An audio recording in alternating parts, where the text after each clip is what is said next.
Okay, so to deploy our application to the cloud, we're going to be using containers. We're going to be using the Docker container system, and we're going to be needing three things. We're going to be using the Docker file Maven plugin from Spotify. It's a Maven plugin that sort of integrates Docker into your Maven build.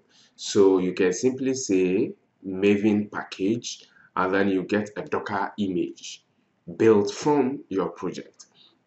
So we'll set this up in our project, we'll run through that. And then this is the Docker image we're going to be using. On our application so far, we've been using the Paramicro server to run the application locally on our machine. So we do Maven clean Paramicro, we start the server, and then we run.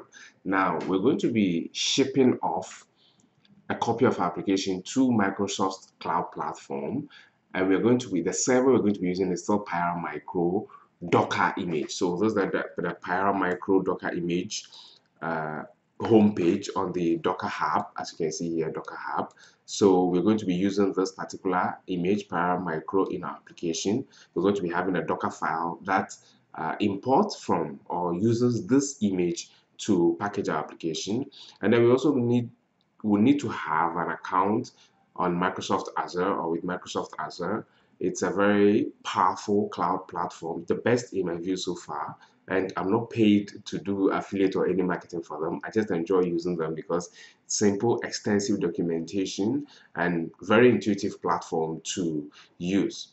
Powerful customer service as well, very good, awesome. So that's what I use, and that's what we're going to be using in this section of the course. But feel free, whatever you learn here can be applied to the other platforms, AWS, Amazon Web Services, and then Google Cloud Platform is going to be the same, generally the same steps to ship your application. You need to package your application locally as a Docker image, and then you need to create an account on the platform, and then you need some kind of the credentials to be able to authenticate with the platform, ship in there, and then deploy from there.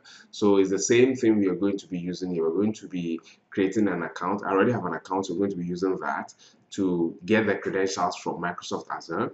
We're going to be creating a repository, a Docker image repository on Azure, where we'll be pushing a private Docker image repository where we'll be pushing our image to, and then we're going to be using Azure Container Web Apps, Azure Web Apps for containers to actually expose that particular Docker image we ship to our private repository as a web application to the world. So we're going to be doing that, and then we'll be testing our application.